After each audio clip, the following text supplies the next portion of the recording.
Hello, everyone, and welcome to Be My Guest with me, Mary Honan, on Lir Media TV, supporting the Samaritans, Limerick and Tipperary. And in keeping with my interviews for the Irish dancing with my colleagues, I started these, I think I interviewed David Gainey. Michael Dillon was my very first interview. And then David Gainey, and then from there it just kind of like snowballed. And now I don't think I could stop doing it, because I think it's nice to keep in touch with people and to get to know people. And one of those people is Seán Kilkenny from the Netherlands via Galway. And I never knew you, Seán, before. Hello, Seán. Hello, Mary. A pleasure to be here. Pleasure to meet you, because as long as I'm in dancing, I've never met you, Seán. No. And it's amazing. I mean, apart from Mary Sweeney, there's quite a lot of Irish dancing teachers on the mainland Europe that I have never met, because I haven't judged in mainland Europe. But it's a pleasure to meet you, and I love your St. Bridget's cross juxtaposed with the Chinese art on your wall. Oh, yeah. Yeah. I do like the old collectibles.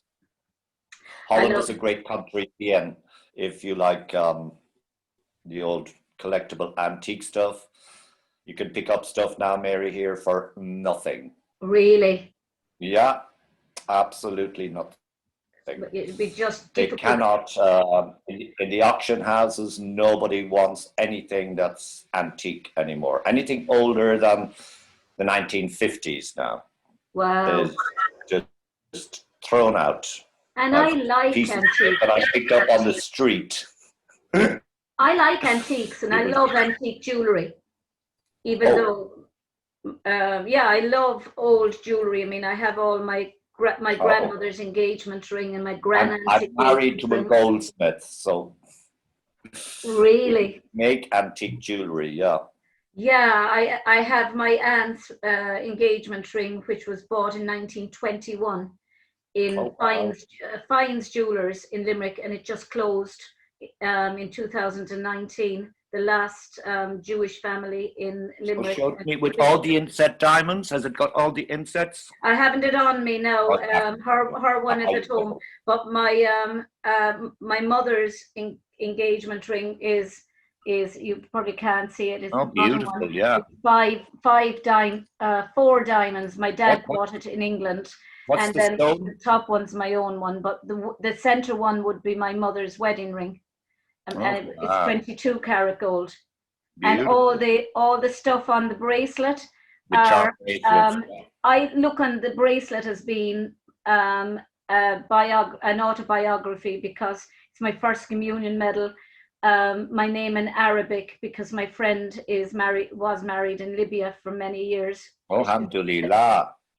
And then then I have the Star of David, because of my research and my heritage. And the dancing shoes. And my dancing shoes, and the first Holy Communion medal, and my parents' name, and the title of my book, and things like that. So they were all at home in chains, and my house was broken into, and they were all taken. And I got them back within 2 days, because I was in the art college at the time and told by my the head of department, to draw everything that went missing.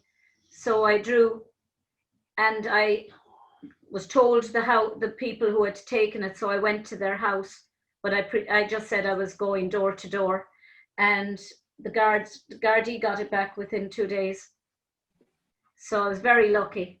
There was some I didn't get back, my father's stuff, but I got my grandmother's engagement ring, my grandaunt's engagement ring, her aunt's engagement ring, my mother's, all of them back. Yeah. All on. There was a big long chain like this. It was one around my neck, and they were all tied to it when they were stolen. But it's just scary. But I wish I was married to a goldsmith. Well, his table is just over here on the other side where I'm sitting. Yeah. But he's retired now. He stopped working as a goldsmith, I think, probably when the demand for the antique jewelry sort of stopped, you know, when the modern, more clean cut type jewelry came into vogue about 20 years ago. That didn't interest him so much. And then he changed profession from being a goldsmith to a landscape gardener. Oh, so, a bit like Michael Dillon's partner, exactly. Or husband, I should say. Yeah, yeah. Michael's husband's a landscape gardener as well. He is indeed. I've been to his house in San Francisco and seen his wee garden. Have you? Yeah. And, well, that would also be one of my favorite hobbies, would be gardening trees out in nature. But did you, when did you develop the love of Chinese art? I'm looking at the picture at the back. I have a jewelry box, exactly the same. It's a 3-shelf jewelry box with doors that open. Yeah, with the inlaid, yeah. Inlaid on I suppose when I lived in Kuwait, Mary, there was very little to do. Can you imagine living somewhere where there are, you know, there's no cinemas, there's no bars, there would be restaurants, but no cafes really, nothing. So the highlight of our Friday, it's now Friday evening here, so the highlight of our Friday evening would be really, IKEA came to Kuwait when I lived there 15 years ago, and IKEA had a cafe where, you know, we would go and hang out. That was the highlight. Buying stuff in IKEA. But then after that, we would go to the markets, the souks, because in Arabic world, life starts at maybe 9 or 10 o'clock at night.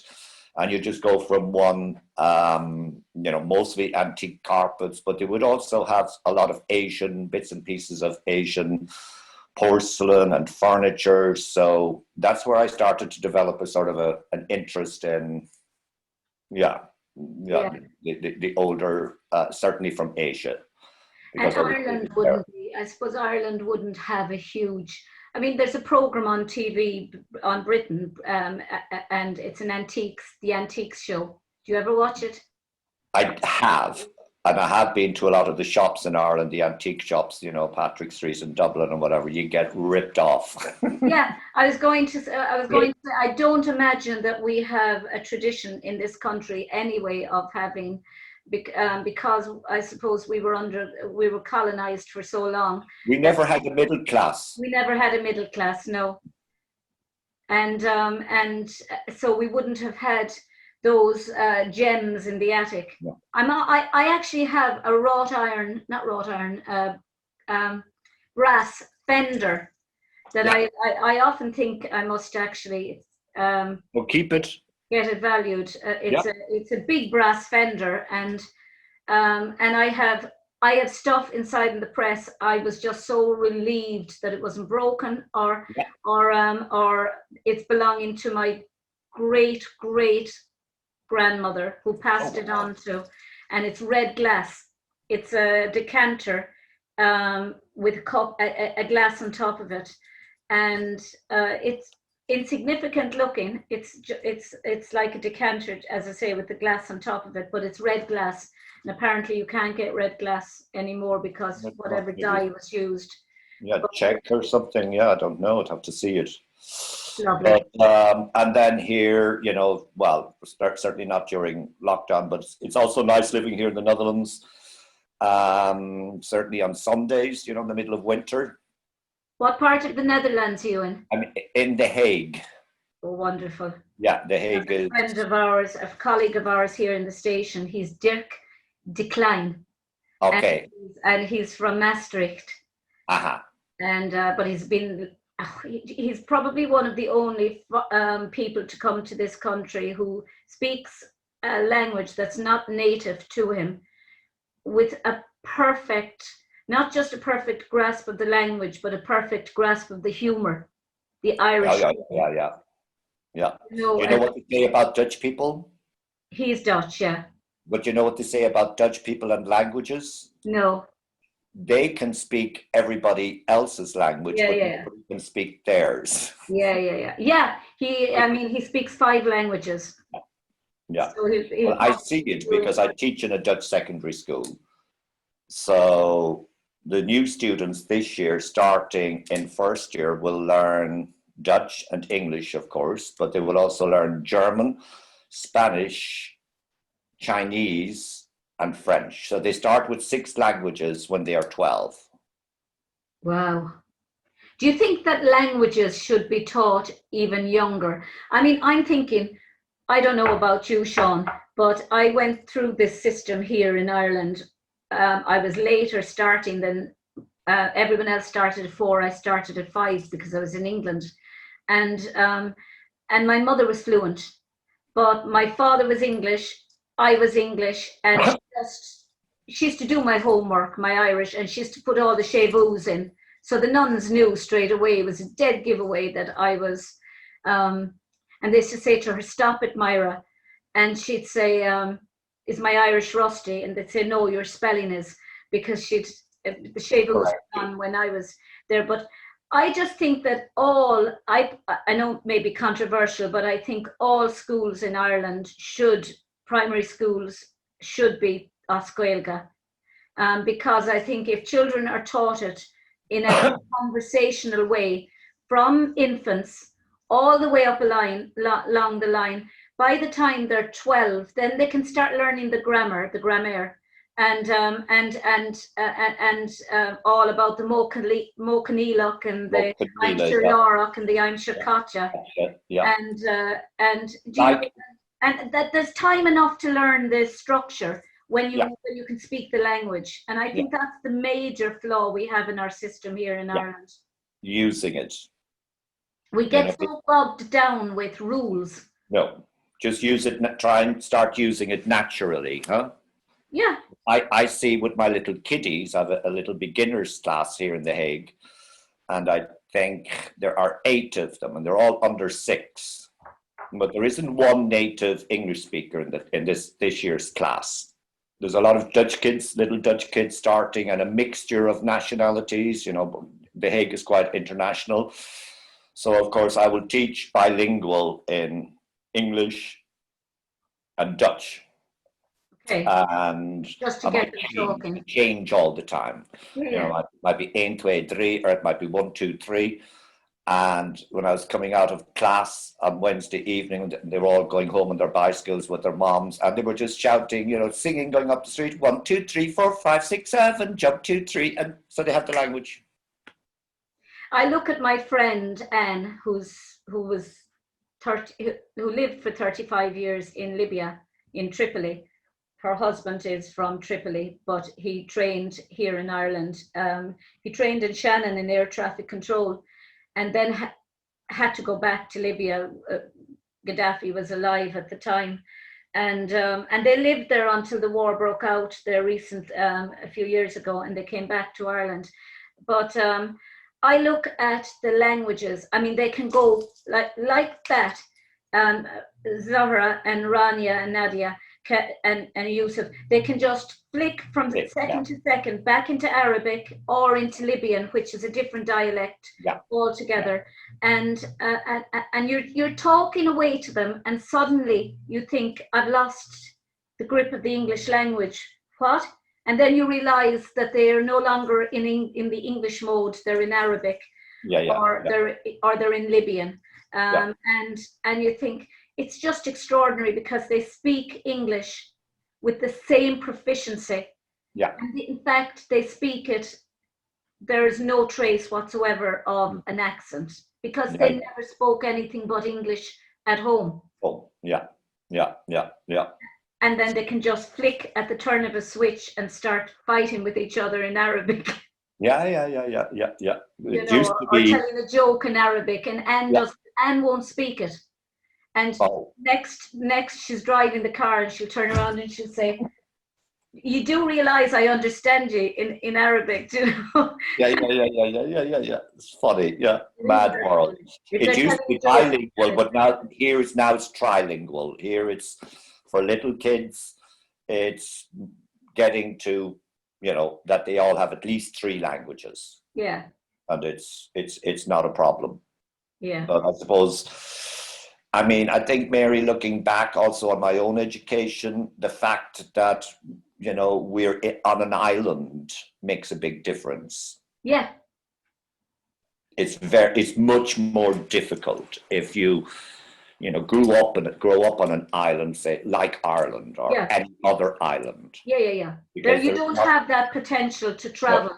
I mean, German people can go for the day to France or to Spain, and I mean, I go every year now to the Catholic University of Lille for a few days speaking on the Holocaust, and I just feel I feel more than a bit inadequate, because my pronunciation of French would be fluent. I mean, if I started speaking, people would say I don't have an accent, I speak it. But the grammar, again, I'm so caught up. I'd need to be there for about 6 months before I'd be. I know I'd be absolutely fluent. You would, in 6 months. And because I love the language. I look at Germans, and there's one guy that comes every year, and he's the head of he's the chairperson of the Supreme Court judges of Germany. And he wrote a book on the legal system in the Weimar Republic, and he talks, but he has about 6 languages, and it's just this, like, you just feel so inadequate. I'm struggling with French. And they're just all running into each other's languages. But you know what it is, Mary, too? I mean, what I've learned from living abroad is that, you know, language is more than just communication. Language is also power. Yes. The way people deal with me here now, certainly in the Netherlands, because my Dutch is at a reasonable standard, is quite different to if I didn't speak the language. Do you feel that you need to speak the language because they're so good at English? It was a battle here to learn Dutch, because you would go to the shop and you might ask for, you'd ask for your milk in Dutch, but they'll answer you back in English. Yeah. So I was at a stage where I used to have to just say to the shop assistants, is my Dutch that bad? Oh, nay, and then they'll start. So you have to fight to start speaking it, because they all want to be, number one, maybe nice, and number two, also show off a little bit that, I can speak English. Yeah, but that doesn't bring me any further, or anybody else who's trying to learn the language. Yeah, it's like Anne, my friend, when she first went to Libya.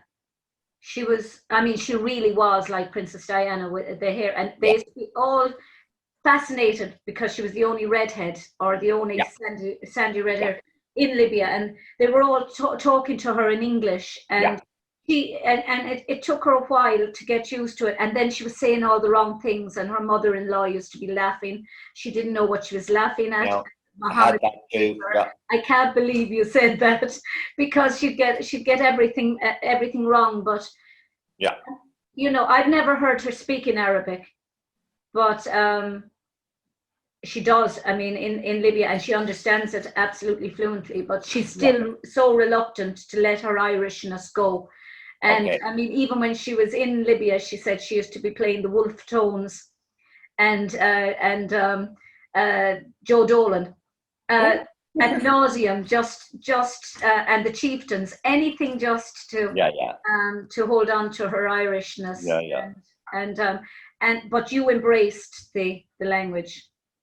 Yeah, I felt when I moved here almost 20 years ago, immediately I made the decision to seriously learn the language. Yeah, I would too. Can you imagine living in a country where you turn on the news at night and you don't know, haven't a clue, can't understand the local news? I couldn't do that.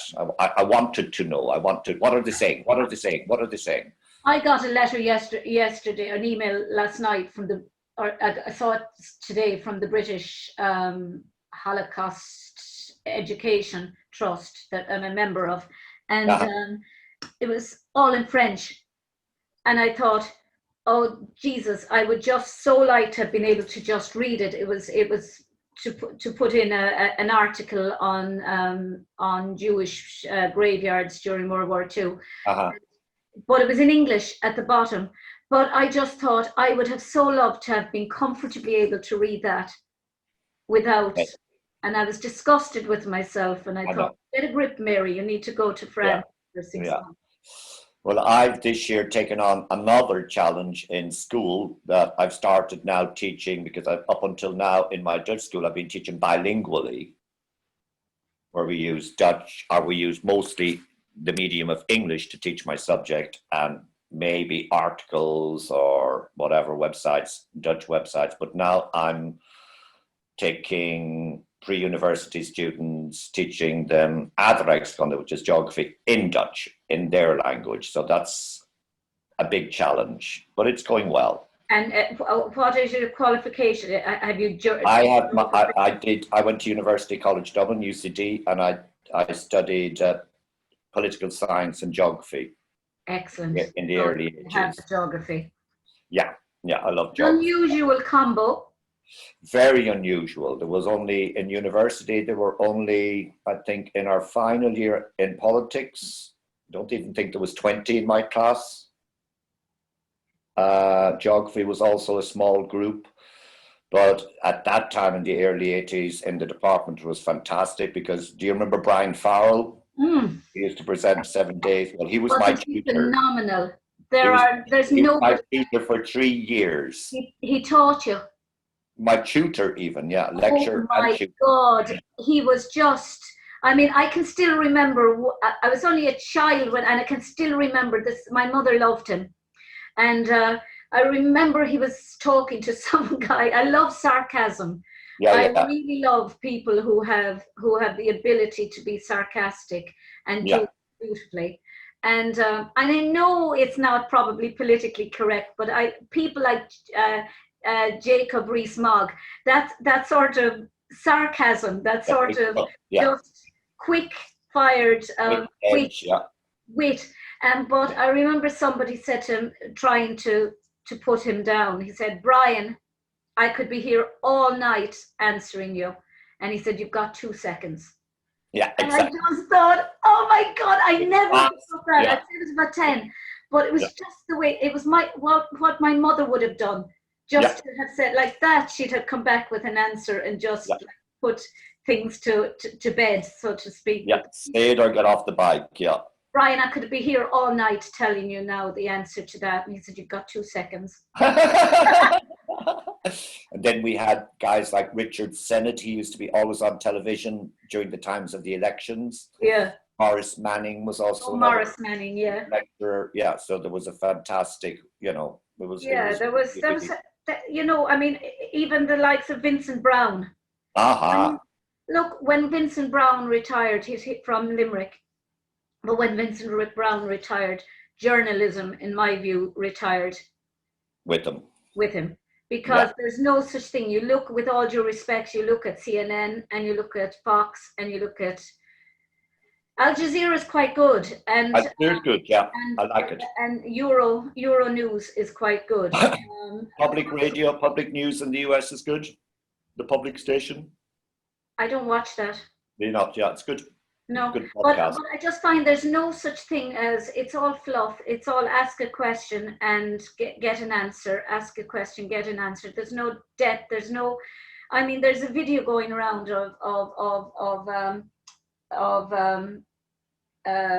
Vincent Brown interrogating the German guy from the Bundesbank. I think he's from.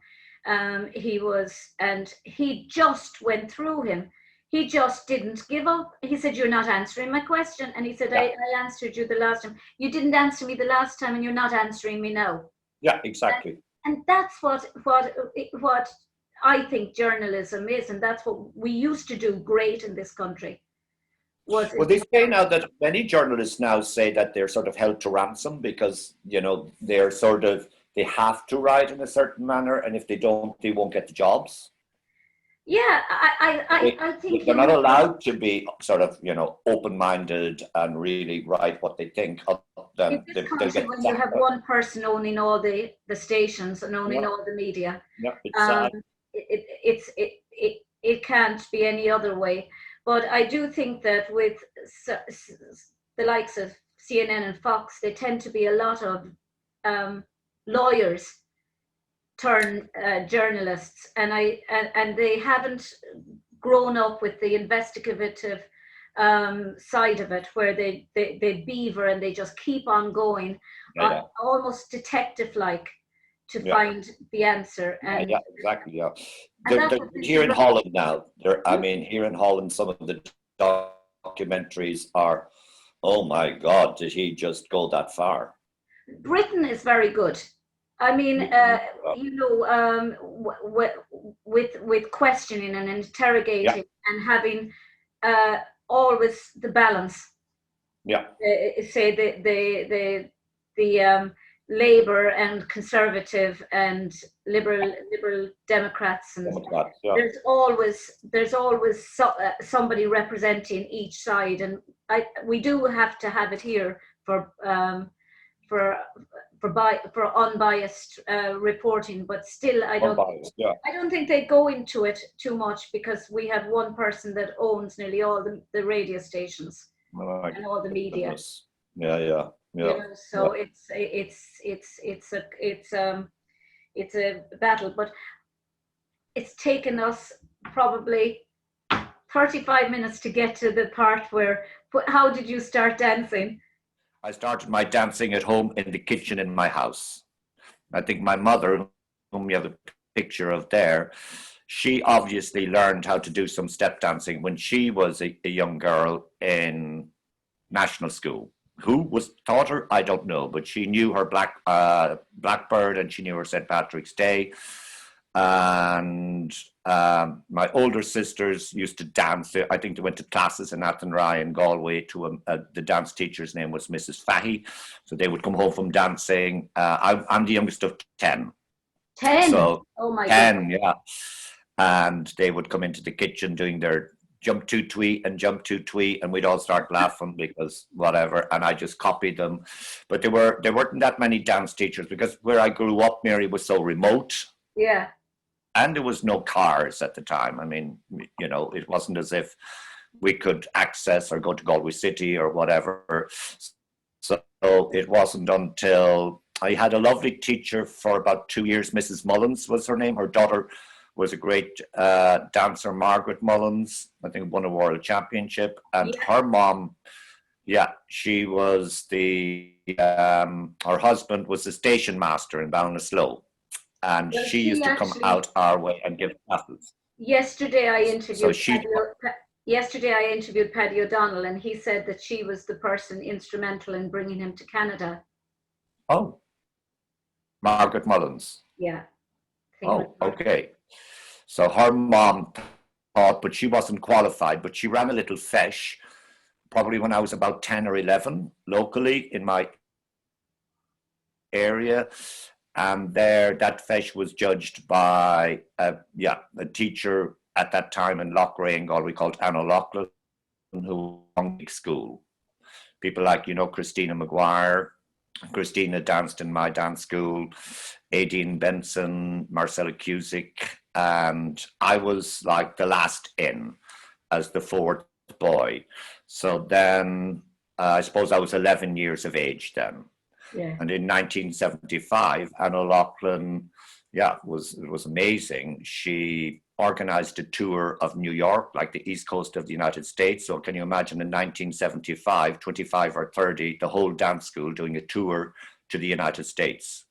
And we did that again in 1979. So she was absolutely fantastic with teams and choreography. She was really well ahead of her time. So I suppose I was quite late starting. Competitions, the biggest competitions and that for us, I remember Feishligi was the big one. And we used to have a feis in Loughrea. At Lone, we used to go to feishes. I think we danced once in the Worlds, but I wouldn't have had a huge competition background. Was never a great fan of them. I liked them because I was with all my classmates, but it wasn't a big thing for me. And in some ways, now with Corona, I'm actually It's great to Is have a it, are you break. happy with Corona? I mean, insofar as it gives you the excuse to retreat your I garden love it. and your antiques. Well, no, yeah. I mean, no, it's not just that. I know I'm teaching online all the time, so it's quite, And I'm you just as love busy that. as I am. But I think for the dancing, I think it's great because, if this was normal times, I think we would have a fesh next weekend in Ramstein. So I'm going to class tomorrow to make sure that, have they got all their new steps off? Are they all ready for the fesh? You know what I mean? And I think it's great And to now you can just just take sit there in your shirt and your pajamas, and you can teach them, and your slippers. Well, we're back. No, I'm back in the studio. We're Oh, back in the studio here. Yeah, and yeah. And how many are you allowed into the studio? I'm allowed maximum 10 per class. But I have a very small dance school anyhow, Mary, so I've only about 30 dancers. So that's not really an issue for me. I can just break them up. But going back to my dancing days, so I had, that time with Jan O'Loughlin School. And of course, being a boy as well back in the 70s, there weren't that many guys dancing. So, whatever came up, squash shows or little TV programs, you were often asked. Yeah. I also was a member of a cultist group in South Galway with, Maureen Fahy and all the Fahy family. So I did quite a lot of cultist, cultist stuff. Yeah. What did you say? La Rosa Maracu. And Laros, yeah. We did a tour in England, I think, when I was about 14 with musicians, singers, dancers. So I did a lot of sort of show stuff. Yeah. When I went to Dublin, when I went to university, then of course, I never really ever wanted to give it up, but I never really got into it that seriously until I started my own dance school, which is a bit bizarre. So, but when I was living in Dublin as a student, I went to Molly Farrelly's classes, her adult classes for the TCRG exam in the 80s, every Wednesday night. Molly. Oh, it was fabulous. And yeah, it was. And then always at the end of the class, Seamus McAnulla, Molly's husband, rest in peace, Seamus, would always come into the garage and look in to see us doing our final steps. Yeah, great memories of that time. I had his mortuary card on top of my mantelpiece all the time because I was mad about him. I thought he was lovely. He was always so nice to me when I went up for the exam to Dublin, and I was told that he was very fond of me. And and then when he died, Molly sent me the mortuary card, and on the mantelpiece all the time. You always remember the people who are nice to you when you're most in need of people to be nice to you. Absolutely, and I remember people like Seamus McAnulla, Tomás O'Farrelly was lovely. Dr. John Culnan, he was on my panel when I passed. I never forget that, and I always say to Dr. You're my favorite person in Irish dancing. I keep saying to him. He passed me. Yeah. Himself. But when I was in my 20s, then as well, I was also part of a group, sort of pre-River Dance. It was a show called A Taste of Ireland. That also came out of Galway. And we used to do world tours every year. Yeah. And there was always 4 dancers. So I was always invited or asked to go on that tour. And I think then in 92, I left Ireland and I went off to do my travels around the world. And that's, I suppose, when the whole river dance thing broke out. So I wasn't doing that. Well, I think I danced everywhere I lived, or had some little sort of a class. Did you ever dance in Dunguira? Dunguira, not, no. Near enough to you, wouldn't it have been? I would have been a bit far away. We did a cultist night every week in Whitegate. Okay. So that would, and I think one in Bar, Monday night just be Whitegate. To Dunguira we were either in Bunratty, Napogue, which I loved, Napogue, or Dunguira. And Yeah. and There was enough talent in Clare, Mary, for the dancing and the music besides bringing us Galway crowd down, huh? and especially in Limerick, where I live, the talent is just off Yeah, the charts. abound. But I suppose it's all about connections, you know, because then when I arrived after I lived in Kuwait, I moved from Kuwait to Frankfurt. I That was must be offered a job at fabulous. Frankfurt International School, and that was a big career move. But at this stage, Riverdance was in its throes. I mean, you know, every second young German person that was doing any sort of dancing wanted to learn Irish dancing. And I remember one Friday evening after school, some of my German colleagues telling me, oh, there's Irish dancing happening somewhere at the weekend. And it was a group of local Irish dancers performing. And I was like, went to look at them and I sort of went, oh, the standard. I said, that's not Irish dancing. I went, they called it Irish tap. So they would just sort of transfer from being tap dancers to, yeah, it was sort of clogging, yeah. And of course, you know, when you live abroad, then you go to the Irish bar if you want to meet people. And one night I was in an Irish bar, and the owner of the bar, it was around the time of the Oma bombing, so it must have been mid 90s. Yeah. And some kid that was working in the bar in Darmstadt, his family were badly affected by I think some of the members were killed. So he was going to do a fundraiser. And then I just sort of said, oh, well, if you're looking for anybody to throw a step, I might throw a step for you. Oh, do you dance? I do a little bit. And he said, there's 2 girls coming from Munich to that same fundraiser. So that's where I met Mary Sweeney. She's lovely, isn't she? And her friend. Yeah, lovely. Yeah. So it's all about connections. So, I mean, the thing is, you know, had I not been in that bar, I wouldn't have met, you know what I mean? It's all about who you meet. And then, of course, Mary was taught by Molly. So we had an automatic connection. And then when I moved to Holland, I was approached to start a class here through the Irish Club. And I was very, will I, won't I? Because, of course, I knew I have to commit to it. Did I want to do that? Did you do your? And then I had to get my exam. With Molly. Yeah. Yeah. So then I had to get back to Molly. But of course, I had dumped Molly about 20 years before and fell off the face of the earth. So I felt guilty phoning up again. But anyhow, when I did phone her, she said to me, oh, there's another girl, she said, you need to contact, that's living in Holland, that has already done her exam. And that was Anne Gallagher.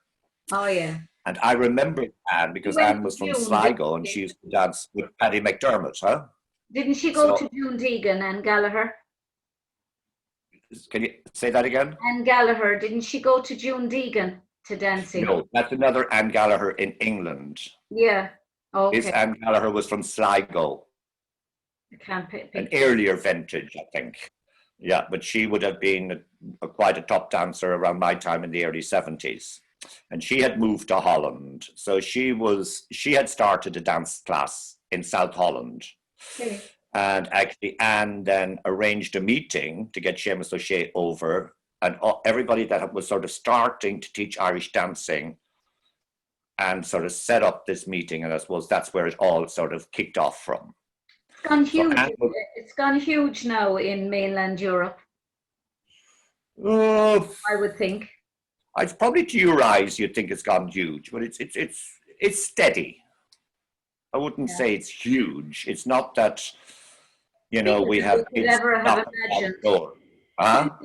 20, 30 years ago, it's bigger than we could ever have imagined. You know, of course, something that we all thought was fabulous anyway, because we were involved in it here in Ireland or in the UK or in America, even to a smaller extent at the time. Always knew it was fabulous, but suddenly it became fabulous to so many people. I mean, you look at the likes of the Emirates, you look at China, Israel, for goodness sake, Russia, the rest of Europe, you know, and you think, God, you know, river dance. How instrumental is It has still taken 20 years, though, Mary, No, you it know, has. I know, but it's a taking it. steady incline. It's a steady It is incline. steady. Yeah, it's steady. Yeah, it's steady. I think there could be. I think our biggest problem, I suppose, the biggest problem for me, I think, and a lot of other teachers here on the mainland and probably across Asia, is trying to promote it. Certainly here in Holland, if I mention Irish dance, they think folk dancing. They think we're all just going around like the clog dance. It's very very difficult to try and change their mindset that it's more than folk dancing. You know what I mean? Yeah. But that is happening. I mean, that is happening. Our dance school have now been asked to perform next year with the Dutch Royal Ballet. Oh, that's amazing. That's amazing. Yeah. Oh, that's amazing. But that has taken quite some time for, to get to that stage. I do think, while I totally respect and admire on all the on-commission rules, and I totally understand, I've been on the board of the commission, I think, for 8 years of my life. So who am I to sit here online talking to Mary Honan and criticize them? But I do think there is a need to look at some of the rules. But it isn't. I would argue, Seán, it's not. Push it more, huh? I would argue it's not a criticism. I would argue that it's a debate, and it's healthy. I mean, one doesn't expect to go their entire life and not challenge everything. If you disagree with something, have the gumption to say, I disagree. I love this, and this, but I disagree profoundly with that. That's not being critical. It's just, it's critiquing, I suppose, but it's in an effort to try and make things better. And I think what I hope has come out of the interviews, I was asked there recently, would I, try and archive these for the university here in Limerick, that people's stories would be archived forever, basically, that students can look up. Oh my goodness. Students of dance will be able to look up Seán Kilkenny in 20, 30 years' time and hear you speaking. And it's one thing being able to read about Seán Kilkenny or learn about his story through a book. It's another thing when you actually physically see that person and understand the nuances of their humor or whatever. I do think that it's good to challenge as well as not to accept. Just one example, Mary. One example, I think, which for developing regions, I think, which has been a major hindrance would be the association rule.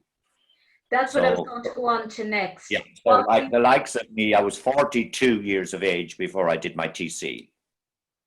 So of course I needed help. Yeah. As well as giving my dancers exposure to, I have had quite a few teachers come in down through the years. But I think if we hadn't had that association rule, say for here mainland Europe and Asia, we'd have it quicker, much faster,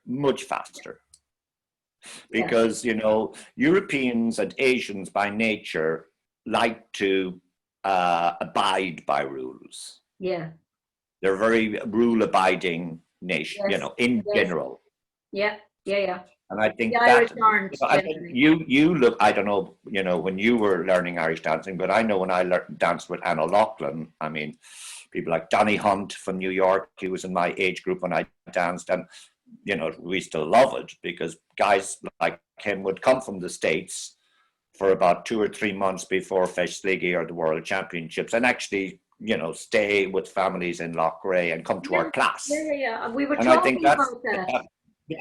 That was a great method for dancing in North America to, take off. So we didn't have that possibility here really in the last 20 years because of such a rule.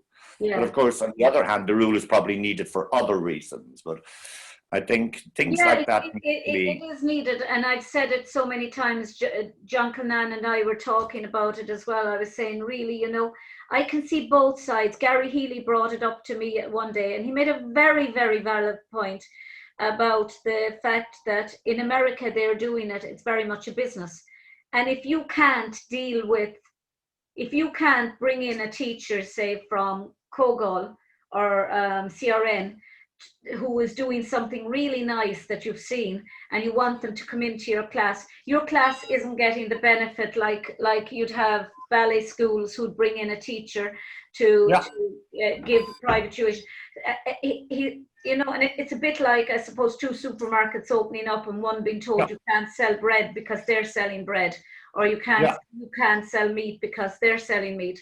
But on the other hand, I can see why An Comisiún brought it in to create this illusion of honesty and fair play.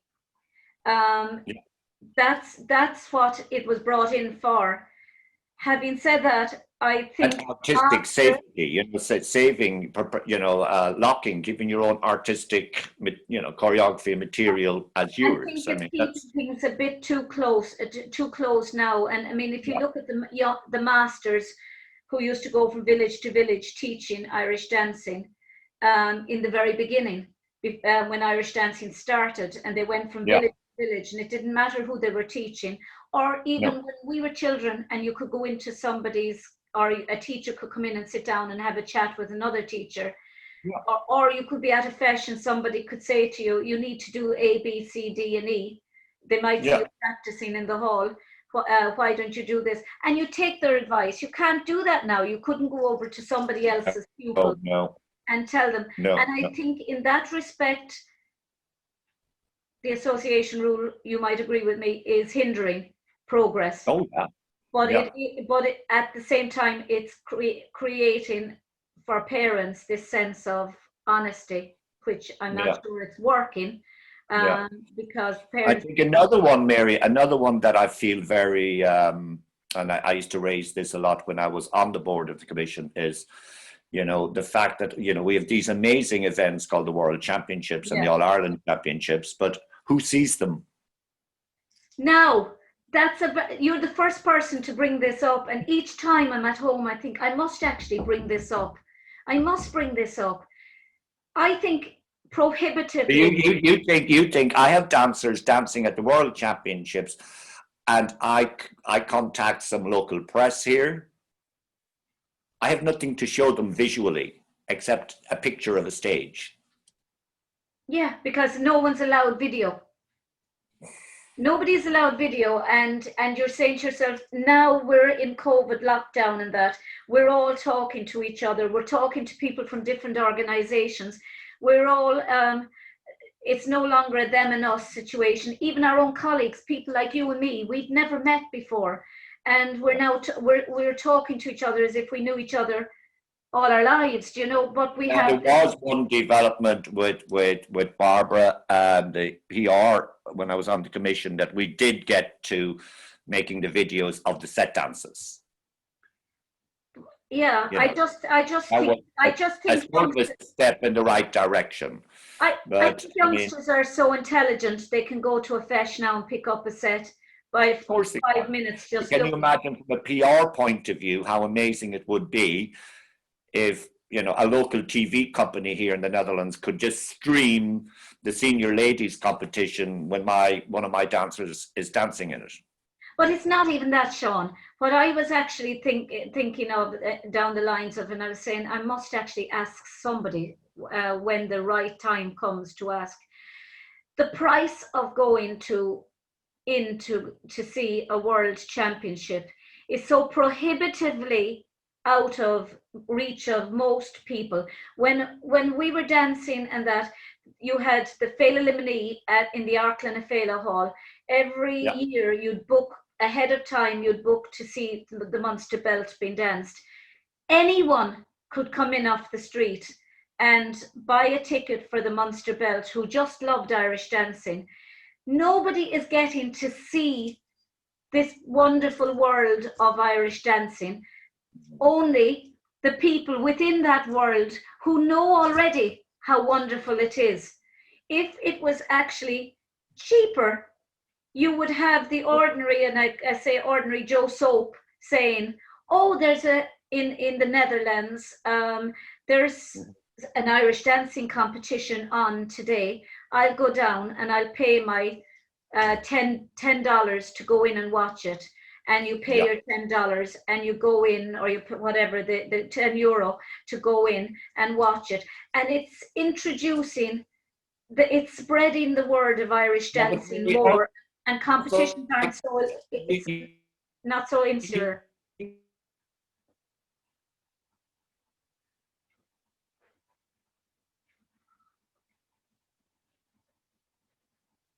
I mean, that's equitable to any other sport. Sean, you'll have to repeat that again, because you're actually frozen right at this minute. Your camera is just completely still. Now you're back again. I'm back again. Sorry. I said, I think out of respect for our open level dancers, they also need to get a lot more exposure on media, world media. I think out of respect for them, I certainly see my open dancers. I mean, I go, oh my God, the amount of, what they give up nowadays to try and get that recall. But as well as that, you have people going on ad nauseum about the costumes and the wigs and the fake tan. Then Mary, but then the general public, like the people I'll meet in the bar who'll say, oh, I hate the costumes. Well, then if they see a big open championship, then they will see why they're maybe needed. That's what I'm about to say. All they see is a photograph of a child in a wig and fake tan. And because they're not introduced to it, if they were able to pay their $10 to go in, watch a competition, senior ladies, senior men's wouldn't be sitting half the time to half empty halls at a local fesh. You'd have fesh organisers would be guaranteed that somebody might come in off the street and watch and pay their $10, come in and watch, and you're spreading the knowledge of Irish dancing to a broader. You're casting your net even further. Yeah, absolutely. And you talked there at the same time, though, Mary, I'm very, when we started our Dance Teachers Association out here, I think in 2004, I was the first representative on the board of the commission for 4 years. Yeah. And that was tough. Yeah. To come here as the European representative. And then I came back on again in 2014. And the change that I noticed between 2008 and 6 years later, the change in thinking was massive.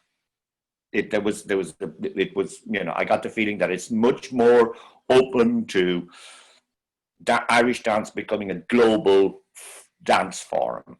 So I think, and I do think, the commission do absolutely fantastic work, all voluntary, so that maybe this COVID is a time to reassess stuff. You know what I mean? Yeah, and I mean, I think with people sitting down and talking, i.e., say, whatever methods you use, and the Zooms and all the people that are organizing Zoom meetings and things like that, and these interviews. It's getting people actually saying what they're thinking, and you realize, God, he thinks exactly the same way as I'm thinking, or she thinks the same way as me.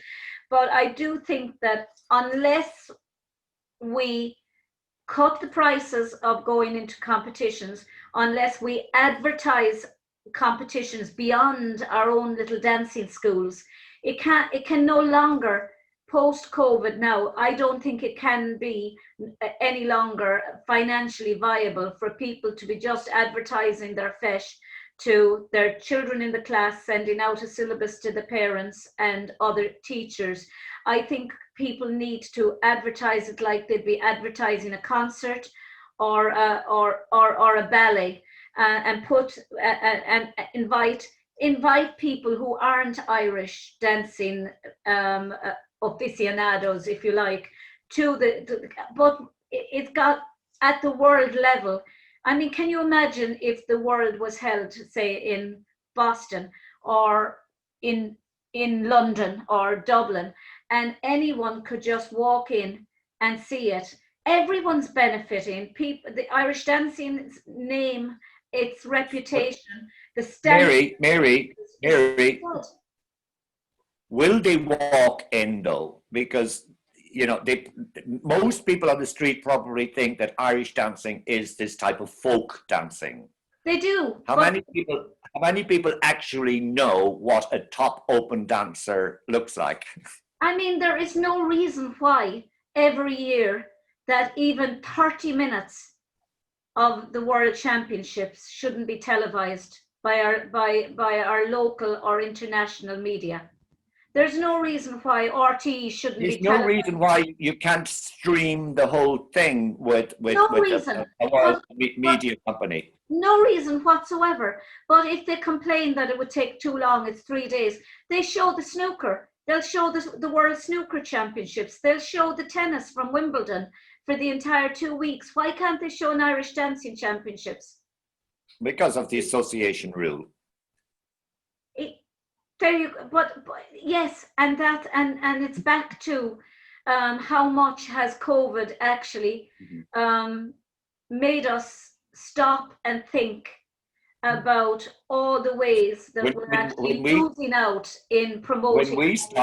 When we started our teachers association here, VIDA was setting up at the same time. I think VIDA grew faster than Commission here in mainland Europe. Why? Well, they don't have an association rule as far as I know, do they?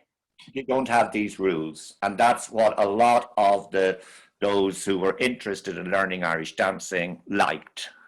I just think that there's going to have to be I don't know if you agree with me, and I think you possibly do, as many people do, that there's going to have to be a major overhaul of our thinking because we can no longer rely on the existing, say, the Irish people, the people who do know the Irish dancing, the Irish community who already know what Irish dancing is. We don't need them, they're fine. We've got to appeal to the Germans, to the Dutch, to the Swiss, to the French, to the Italians, who know nothing about Irish dancing. And we need to start bringing it, well, I mean, it is, this performance that we're going to be doing with the Royal Dutch Ballet next year, there's a piece of music being composed and it's called In the Future. So what the Dutch Royal Ballet want to do, and there's not one of those dancers are Dutch, they're from all over the world, mostly North America, but the Hans van Manen and some of the choreographers, what they're thinking is they want to put on a concert in the Opera House in Amsterdam next May about dance, so that people who look at this concert in 50 years' time will look back and say, this is what dance was like in 2021. I think that Irish dance, we need to start mingling a lot more with other dance forums as well. That's what I was about to ask you. Do you think it's gone too much of a focus on competition? And that post-COVID now that we're going to have to rethink. Remember when Michael Dillon started his Facebook page? Yeah. He once had a post that said, and I remembered this, that after Feishligi or the Worlds, we just did show stuff when I was dancing. Yeah. I did show, I did Bunratty for 14 years. 7 years. We didn't have a Feis after April, hardly. There used to be a time for feshes. That's right. But I mean, my last Munster Championships, the last World I competed in was 1980. 1984, I'm thinking. So wouldn't it be great if we just had maybe a couple of months just for performance? Yeah, but I think the way to actually, you were talking about how we need to make it more visible in mainland Europe, and that I think the way to do it. Mary, not just mainland Europe, in Ireland also. I mean, I come over here from Holland with my dancers and with my family and my friends. They have no means to see it. Everywhere, it should be. There should be a focus on children in performance-based dance from a young age, not just when they're 18 or 19 and they've finished competition and they go into the river dances or the Lord of the Dance, Feet of Flames, all these shows. They should be brought up with a healthy understanding of performance versus competition.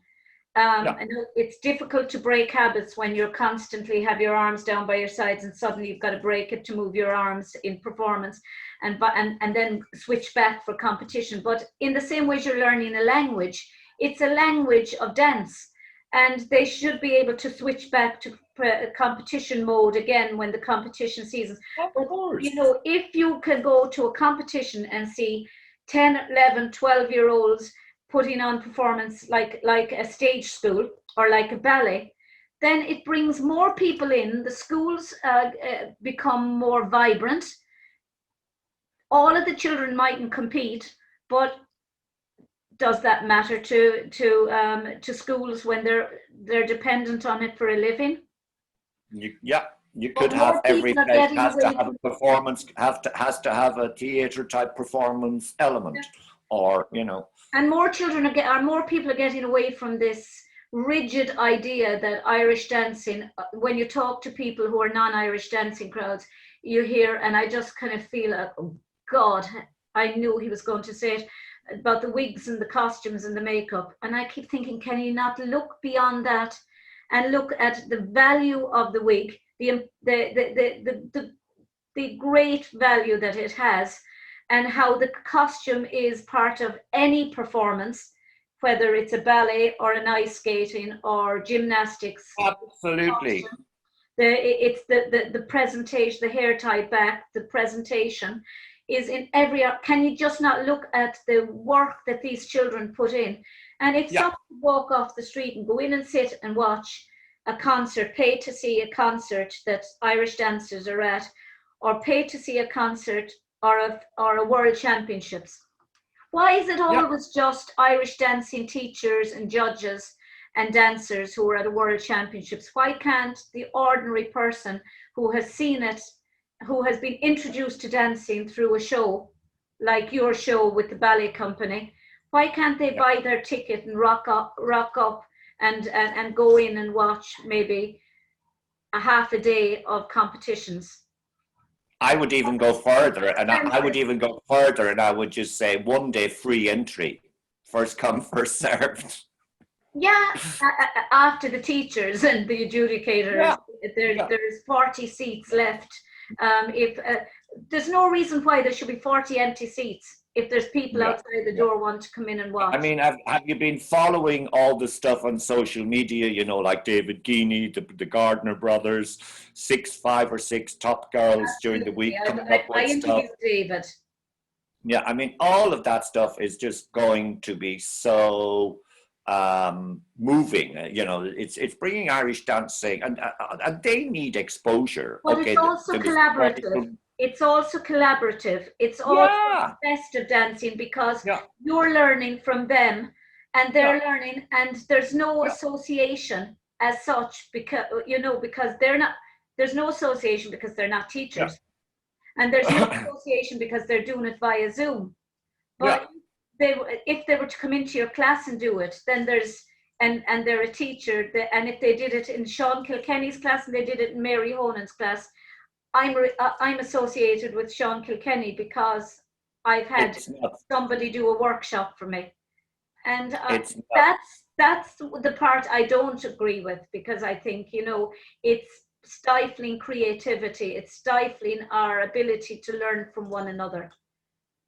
But I understand why the Commission felt it necessary for. Is it still necessary, though, Mary? Fairness. I'm not sure it's successful, but I think we have to. I think at the end of the day, it's down to all our our sense of propriety and our sense of decency, whether we go in and judge fairly and honestly and on the day. And I don't think look, I think if I go in and judge, I'm always going to judge as I see, because that's the way I am. And if I was inside in 6 classes with 6 different teachers, that's the way I am. So I don't know, is it working? Whether, I mean, it's all down at the end of the day, whether whether we're honest or we're not honest. I don't think it matters whether we're associated. I don't know, is the association working? If we have no competitions for a year or perhaps a year and a half, like major competitions, judging might also change. Yeah, but I also think everyone will have, and hopefully through the Zoom meetings that people have, Michael Dillon's fabulous page and these interviews, that people will develop a healthy respect for one another, and to see people outside of dancing. This is what Seán Kilkenny thinks. This isn't just Seán Kilkenny, the Irish dancing teacher that lives in the Netherlands. This is who Seán Kilkenny is outside of dancing, or this is what he thinks. And God, I thought the very same way now as him, but we'd never know unless we actually, COVID had stopped us in our tracks. Yeah. We were forced to engage with each other, and we were forced, the likes of Jimmy Smith from Kerry teaching traditional sets. And if you can't learn from somebody else the traditional sets from Kerry, because it might associate you, it's crippling. how are we going to progress as an art form if we can't learn from one another or bring people along the journey with us? We're not islands. No man is an island. We can't learn I know it's a metaphor, another metaphor. We can't learn in isolation. We can't progress in isolation. I mean, I think it's just fantastic it's great for my dancers. I mean, 3 years ago, I took on a young girl, Laura Lundy from Roscommon. She came to live here in the Netherlands and teaching for 3 years. And I mean, just that new influence, it's absolutely fantastic. I mean, you have the same dancers, but somebody else brings out a totally different side in them. And it's the same in the workshop. It's very isolating. Sorry, there's a pause. There's a pause. And I mean, there's a pause, yeah. And I think for the development and growth of Irish dancing, it really needs to be looked at. It's very isolating as well for single teachers in single teacher schools who don't have the big finances to be paying for workshops for A, B, and C, or might want to bring in somebody to teach a workshop in their class, but they're afraid to, because it might associate them with 4 other teachers who are associated to the person doing the workshop. And it's just, I just think that things need to be revisited. I do, as I say, I'm very much centrist in everything, in my politics. I'm not very political, but I would be very central in that I can see all sides of arguments, and I do see why they thought if we bring in an association rule, it'll prevent. But it's also affecting people who are associated now to each other, who would be very honest people anyway. Yeah, I think it's not a question of being optimistic about if this will change, or being pessimistic. You'll hear other people saying, "Oh, that'll never change." I think what COVID has brought in is possibility. Is this possible? The possibility of anything being possible? Yes.